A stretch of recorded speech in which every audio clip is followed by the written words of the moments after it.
الحمد لله وحده والصلاة والسلام على من لا نبي بعده وآله وصحبه ومن والاه رب اشرح لي صدري ويسر لي أمري واحلل عقدة من لساني يفقهوا قولي من أسرار الصلاة ባለፈው ሳምንት ያዝነው ሱናው ባይሆን ባልምልም ድጋሚ አላነሳባችሁም የሶላቱን ዛሬ ላንሳና ወደ ሌላ ርዕስ ቀጣይ እንሄዳለን። በቅርቡ አልመለስም። የሶላት ጉዳይ በጣም ደጋገምኩት መደጋገምም ስላለበት ነው። በርግጥ እንደማሰለችም ተስፋ በማድረግ ነው። በዚሁ አጋጣሚ ያለንባት ቀናቶች ለሙናሰባ ያክል ጠቀስ ለማድረግ የአላህ መልእክተኛ ምንድነው ያሉት? ማ ሚን አያሚን አልዓመሉ ሷሊሁ ፊሃ አሐቡ ኢለላህ ሚን ሃዚሂ አልአያም ብለዋል። አሁን ያለንባት ዛሬ ሶስተኛ ቀናችን ነው። የዛሬ ሳምንት ነው ዒዱ። እስከዛ ድረስ ያሉት ቀናቶች እጅግ በጣም ውድ የሆኑ ማንኛውም ኸይር ስራ በሌላ ጊዜ ቢሰራ የማይሸፈን የሆነ ትልቅ አጅር ያለው ቀን ነው። እነዚህ ቀናቶች በማንኛውም ኸይር ነገር ልናሳልፋቸው ይገባል። ሰደቃውንም፣ ዚክሩንም፣ ሶላቱንም፣ ጾሙንም ማንኛውንም የዒባዳ ነገሮችን ከሌላው ጊዜ በተለየ በልዩ ትኩረት ልንሰራው የሚገባበት ቀን መሆኑን ማስታወስ ፈልጋለሁ። ወደ ሶላታችን ስመጣ ሶላት ግዴታነቱን ብቻ ሳይሆን ማሰብ በመስገዳችን የምናገኘውን ወይም ባለመስገዳችን የምናጣውን ነገር ማየት ለሶላቱ ብርታት ይሰጠናል። አንዳንድ ሰዎች ከሆነ አጋጣሚ ብቻ በሆነ ኬዝ ስንደዋወል የምጠይቀው አካባቢያችሁ እንዴት ነው እላለሁ። አልሐምዱሊላህ መቼም ያለውን ጥሩ ነገርም ማንሳት ጥሩ ነው። የኛ አካባቢ ወይም እንዳጠቃላይ ሀገራችን ጥሩ ነው ማለት ይቻላል። ሌላው ሀገር ላይ ያለው የሙስሊም ሀገሮች የሚባሉት እንደ ዛሬ ጁሙዓ ብቻ ካልሆነ በስተቀር ከቤት ወጥቶ አይቸው አላቅም የሚሉ ሰዎችን እንሰማለን። አልሐምዱሊላህ እኛ ግን በጣም ትንሽ ሰው ካልሆነ በስተቀር አምስቱንም ማውቃት ሶላት መስጂድ የሚሰግድ ብዙ ጀማ ነው ያለው። ይሄንንም ይበረታታል። ምናልባት ይሄ ደጋግመን ማውራታችንም ተጽዕኖ ይፈጥራል። ተጽዕኖ አለው። አንድ ነገር ከተረሳ ይረሳልና ፈዘኪር ኢነ ፈዐቲ ዚክራ ነው። ማስታወስ ስለሚያስፈልግ ነው ስለ ሶላት ምን ደጋግመው። የሶላትን ነገር ባለፈው ሳምንት ያነሳ ነው እንዳለ ሆኖ ዛሬ ደግሞ በኹጥባው ላይ የተነሳው ሶላት ሚን አስባብ ተዘሉሊ ቢዚሊ የውመ ላ ዚለ ኢላ ዚሉ። የቂያማ ቀን ፀሐይ ስንዝር ቀርባ አወሉ አኺሩ ተሰብስቦ እርቃኑን ሁፋተን ዑራተን ሆኖ የዛን ሰዓት ፀሐይ ስንዝር ቀርባ ባለበት ሰዓት ጥላ የሚባል በሌለበት ቀን የዓርሽ ጥላ ብቻ አለ። እዛ ስር የሚውሉ 7 ሰዎችን የአላህ መልእክተኛ ሲናገሩ አንደኛው ሶላተኛ መሆኑን ነግረውናል። 7 ዩዝልሁም ላሁ ፊ ዚልህ የውመ ላ ዚለ ኢላ ዚሉ ብለው መጨረሻ ላይ የተናገሩት ወረጁሉን ቀልቡሁ ሙዓለቁን ፊል መሳጅድ ብለዋል። ልቡ ከመስጅድ ጋር ያላል የመስጅድ ፍቅር ያለበት ሰው ብለው ተናግረዋል። የመስጅድ ፍቅር ያለው ሰው ማለት የጀማዓ ፍቅር የሶላት ፍቅር ያለው ማለት ነውና ይሄም የሚገኘው ከዛ ነው። የዓርሽ ዘንድ ዓርሽ ጥላ ስር ከሚውሉት ውስጥ የሚያውለን ስራ ቢኖር አንዱ ይሄ ሶላት ነውና ቢያንስ ይሄንን ከሰባቶቹ ውስጥ አንዱን መያዝ ይኖርብናል። ከዛ የተጠቀሱት ወሻቡ ነሸአ ፊ ዒባደቲላህ ተጠቅሷል። ወጣት ሆኖ በዒባዳ ወጣትነቱን ያሳለፈ ሌላውም መሆን ይጠበቅበታል። ወጣት ግን ብዙ ነገር ይፈልገዋል። ብዙ ነገር የሚያጓጓው፣ የሚያሳሳው፣ የሚጋብዘው፣ የሚጠራው ነገር ባለበት ወጣትነቱን ትቶ መስጂድ በዒባዳ ላይ ያሳለፈ ሰው እሱም ፊ ዚሊ ዓርሽ ረሕማን ከሚውሉት ይሆናል ብለዋል። ሌላው እንግዲህ የመስጂድ ጉዳይ ነው። ያው መስጂድ ውስጥ የሚሰራው ሶላት ስለሆነ ነው። ሌላው ሶላት ማለት ኑር ወቡርሃን ነው ይላሉ። ኑር ነው፣ ብርሃን ነው ይላሉ። ቡርሃን ማለት ማስረጃም ነው፣ ነጃት ነው። ነጃ የውመል ቂያማም ነጃ የሚወጣበት ነው ብለው የአላህ መልእክተኛ ተናግረዋል። ሶላትን አጥብቆ የያዘ ሰው የቂያማ ቀን ነጃ ከሚወጡት ይሆናል ብለዋል። ወመን ለም ዩሓፊዝ ዐለይሃ ይሄ ነው እንግዲህ አንዳንድ ጊዜ ጥሩም ብቻም ሳይሆን የሰገደ ይሄን ያገኛል ከሆነ ያልሰገደ ሶላትን አጥብቆ ያልያዘ ሰውስ ምን አሉ? እሱን ላ ቡርሃነ ለሁ ወላ ኑረ ወላ ነጃተ የውመል ቂያማ ይሄ ሰው የቂያማ ቀን ኑርም የለው ነጃም አይወጣም ብለዋል። እንደውም ከማን እንደሚመደብ ካነ መዓ ቃሩነ ወሃማነ ወፊርዓውነ ወኡበይ ብነ ኸለፍ። እነዚህ እንግዲህ ረእሱል ኩፍሮች ናቸው። በምድር ላይ ሁሉ ያውቃቸዋል ማን እንደሆኑ። ፊርዓውንም ፊርዓውን ነው፣ ቃሩንም ቃሩን፣ ኡበይም ኡበይ ብኑ ኸለፍ ከነዚህ ሰዎች ጋር የሚመደብ ሰው ነው ብለዋል። ሶላቱን አጥብቆ ያልያዘ ሰው በማለት ተናግረዋል። ስለዚህ ሶላት ላይ ችላ ማለት ጓዶችህን ወደዛ ማየት ነው የሚሆነው። ሶላት ላይ ትኩረት ማድረግ እንዳለብን ነው። በአነስ ሐዲስ ላይ የአላህ መልእክተኛ እንደነገሩን የሚሉት በሽሪል መሻኢነ፣ ሌላው ብስራት ነው ይሄ። በሽሪል መሻኢነ ፊ ዙለሚ ኢለል መሳጅድ፣ በጨለማ ወደ መስጂድ የሚጓዙ ሰዎችን አብስራቸው፣ ቀድመህ አብስራቸው ማለት ነው። እዚሁ ዱንያ ላይ እያሉ ዜናውን ይስሙት። በሱቢህ በዒሻ በመግሪብ ወደ መስጂድ የሚጓዙ በጨለማ ሰዎችን ቢኑር ታም የውመል ቂያማ፣ የቂያማ ቀን እጅግ አስተማማኝ የሆነ ሙሉ ብርሃን ፓውዛ ያላቸው መሆኑን አብስራቸው፣ ከወዲሁ እንኳን ደስ ያላችሁ በላቸው ተብሏል። ስለዚህ ማታ ነው ቀን ነው የሚባል የለም። ሌሊቱን በሱቢህ ወደ መስጂድ የሚመጡ ሰዎች ይሄ ነገር የተዘጋጀላቸው መሆኑን በማወቅ አንተም ከዚህ ድርሻ ላይ መውሰድ ይጠበቅብሃል። ሌላው ሶላት የሚሰግድ ሰው ፊ ዚመቲላህ የሚውል መሆኑን ተነግሮናል። ፊ ዚመቲላህ ማለት ፊ ዶማኒላህ በአላህ ዋስትና ስር የሚውል ሰው ነው ሶላት የሚሰግድ ነው። ወሒፍዚሂ ወሪዓየቲህ በጁንዱብ ሐዲስ ላይ የአላህ መልእክተኛ መን ሶላ ሶላት ሱብሒ ይላሉ። አምስቱን ሱብሒ ሶላት ልዩ ስራ ሰጥተዋል ሱብሒ ላይ። ምክንያቱም አስቀሉ ሶላት ያለል ሙናፊቂነ ሶላቱል ዒሻ ወሶላቱል ፈጅር ብለዋል። የዒሻና የሱብሒ ጉዳይ በጣም ይፈትናሉ። አንደኛ የሙናፊቆች ለይሉኝታ የሚሰሩ ሰዎች ጨለማን ተገን አድርገው አይሰሩ ማን ያየናል በሚል ብንመጣም አያዩንም ባንመጣም አያዩንም፣ ስለዚህ መተናል ማለት ይላሉ። ቀን እንደዚህ ላይ ሊመጡ ይችላሉ።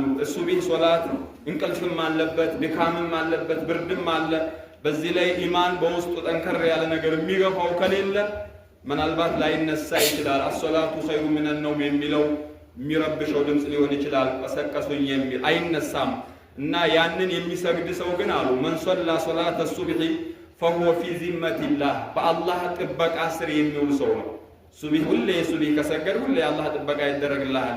ፈላ የጥሉበነኩም ላሁ ሚን ዚመቲሂ ቢሸይ አላህ ጥበቃ ከሚያደርግላቸው ሰው ጋር እንዳትተናኮሉ ይላሉ። ሳሊም ብኑ ዓብድላህ ሐጃጅ ብኑ ዩሱፍ የሚባለው ያ ሰው ጨፍጫፊው ገሌን ግደል ተብሎ ሲላክ ሱብሒ ሰግደሃል ብሎ ጠይቆ ነው የሚገለው። ሱብሒ ሰግጃለሁ ካለ አይነካም። ለምን አትገልም ስለው እኔ የአላህ መልእክተኛ አባቴ ነግሮኛል፣ አብዱላህ ብን ዑመር ሱብሒን የሰገደ ሰው በአላህ ጥበቃ ስር ይውላል ተብሏል። አላህ እየጠበቀው ያለውን ሰውን ያልነካም በማለት በዚህ መልኩ ሶላት ሱብሒ የሚሰግድ ሰው የአላህ ጥበቃ የሚደረግለት ነገር ነው። አላህ እየጠበቀው ያለውን ሰው ተናኮላለሁ ካልክ እሱን አይደለም የነካኸው፣ ጸብህ ከሌላ ይሆንብሃል። ስለዚህ በዚህ ደረጃ ማንም እንዳይነካህ አላህ ተገን የሚሰጥህ መሆኑን። ሌላው ሶላት ሚን አሐሚል አስባቢ ሊሩእየቲላሂ ተዓላ ፊል ጀና ጀነት ውስጥ አላህን ሙእሚኖች ያሉ ውጁሁ የውመኢዝን ናዚራ ኢላ ረቢሃ ናዚራ። ይሄ የሙእሚኖች ትልቁ ጸጋ ነው። ሊለዚነ አሕሰኑል ሑስና ወዚያዳ አዝያዳ ሩእየቱላህ ብለው ነው የፈሰሩት። የአላህን ፊት ማየት በጀነት ትልቁ ጸጋ ነውና ያንን ለማየት ከሚያግዘው ትልቁ ሶላት እንደሆነም የአላህ መልእክተኛ ተናግረዋል። ኩና ዒንደ ነቢይ ይላሉ ጀሪር ከአላህ መልእክተኛ ጋር ቁጭ ብለን ባለንበት ሰዓት ይላሉ ፈነዞረ ኢለል ቀመሪ ለይለተል በድሪ የ14ተኛዋ ቀን ላይ ጨረቃ እንግዲህ እንኳን ገጠር አካባቢ ላይማ እንኳን የ14ቱ ጨረቃ ሁሌ ይታያል። ፍንትው ነው የሚለው መብራት የለ ምን የለ በደንብ ይታያልና የአላህ መልእክተኛ ሙናሰባ አጋጣሚ አግኝተው የሆነ ነገር ሳያስተምሩበት አያልፉም። ይሄን ጨረቃ አያችሁት አሉ። አዎ አይተነዋል።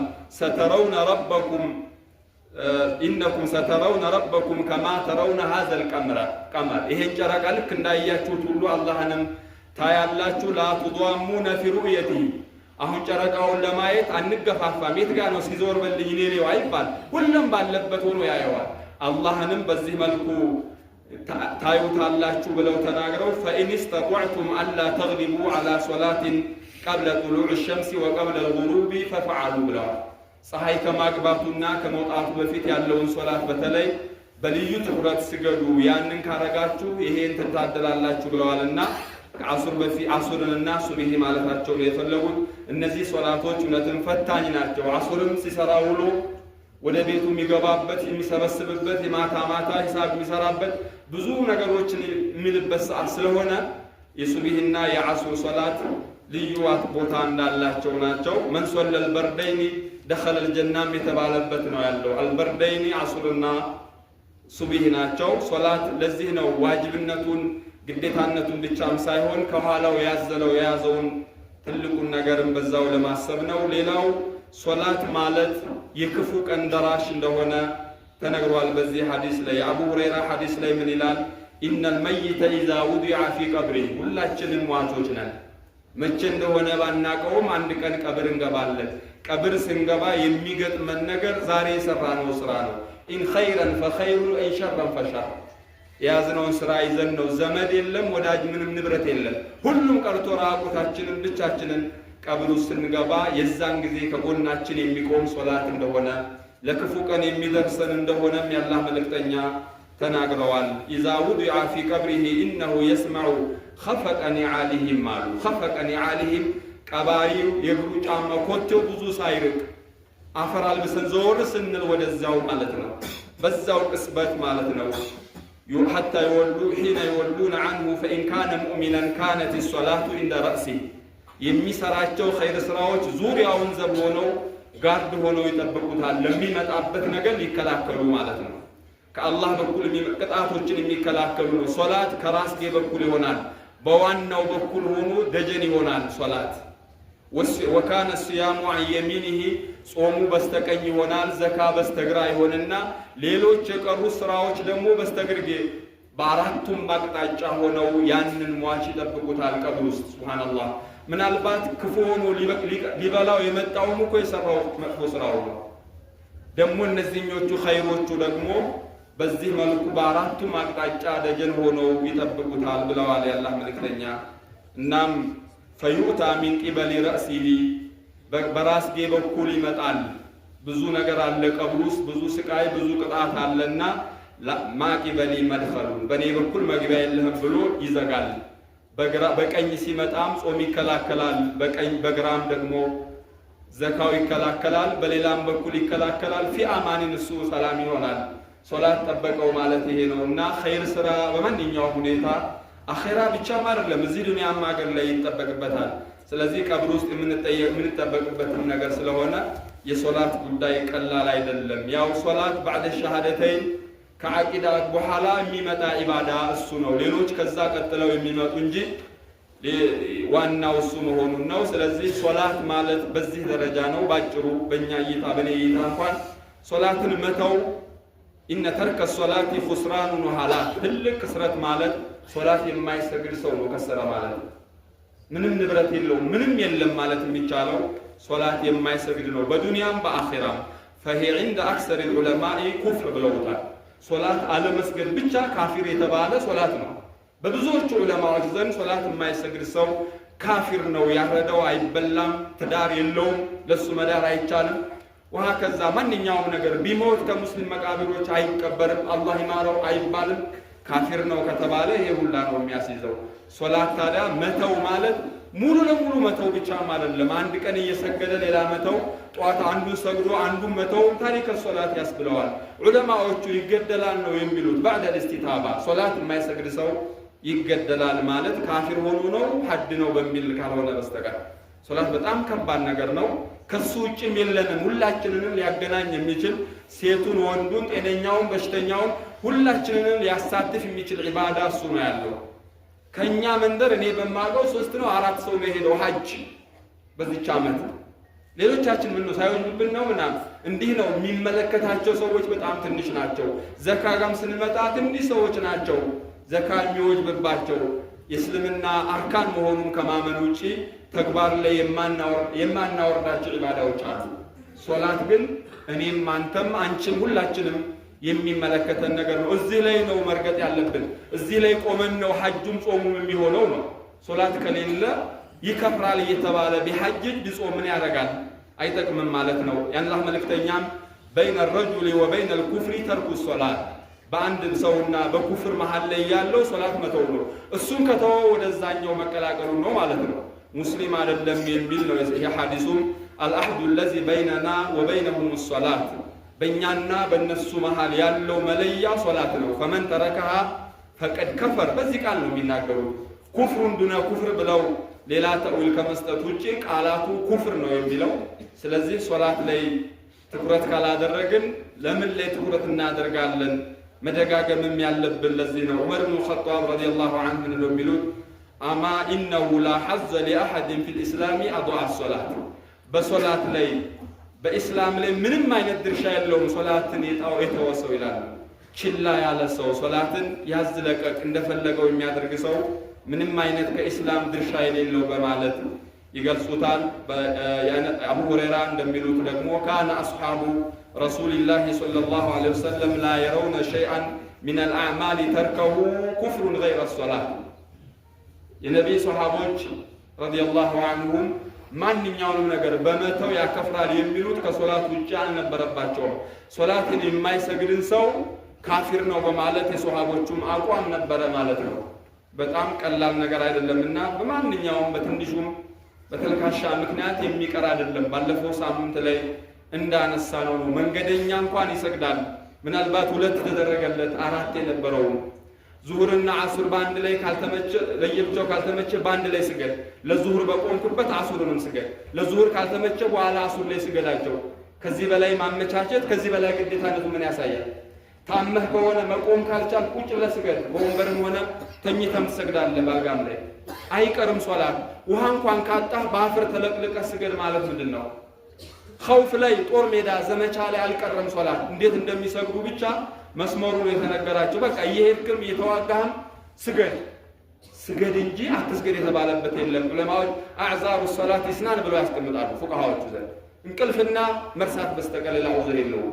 ዑዝር እንኳን የለውም የተውክበት ምክንያት ምንም ነገር ሊያስገድድህ አይችልም። የሶላት ሰዓት ከምንም በላይ ነው። አሰሪም ሊያዘው አይችልም ያን ሰዓት የቀጠረህ አካልም ጭምር ማለት ነው። ኢዛ ኑዲየ ሊሶላት ሚን የውሚል ጁሙዓ ፈስዐው ኢላ ዚክሪላህ ወሀከዛ ለሁሉም ሶላት ላይ ሶላት የሁሉ ነገር ስለሆነ ነው። ሊዛሊከ ካነ ተርኩ ሶላት አሸዱ ዐለል ኢንሳን ሶላት የማይሰግድ ሰው በትልቁ የከሰረ ሰው ማለት እሱ ነው። ሊአን ዩቲረ አሐዱኩም አህለሁ ወማለሁ ኸይሩን ለሁ ይላሉ የአላህ መልእክተኛ። አሐዱኩም አህለሁ ወማለሁ ሙሉ ንብረቱን ሙሉ ቤተሰቡን በአንድ ጀንበር ቢያልቁ ይሻላል አንድ ሶላት ከሚያሳልፈው። ሱብሃንአላህ አንድ ሶላት ከሚያሳልፍ ሙሉ ንብረቱን ሙሉ ቤተሰቡን በአንድ ቀን ዜሮ ቢገባ ይሻለዋል አሉ የአላህ መልእክተኛ። ሶላት አስሩን ተብሎ የተባለለት ነው። በሶላት ቀልድ እኮ የለውም። ሶላት ምንም ልንለው የምንችለው ነገር የለም ከኛው ድክመት በስተቀር ከስንፍናችን በስተቀር። ሱብሂም ጁሙዓም እኩል ነው መሆን ያለበት። በዚህ አይነት ወደ ጀማዓውን ስንመጣ ከዚህ ያልተናነሰ ነው የሶላት ጀማዓን ጉዳይ። አላህ ያቀራልን። ጃለኒ አላሁ ወኢያኩም ሚነል ለዚነ የስተሚዑነ አልቀውለ ፈየተቢዑነ አሕሰነ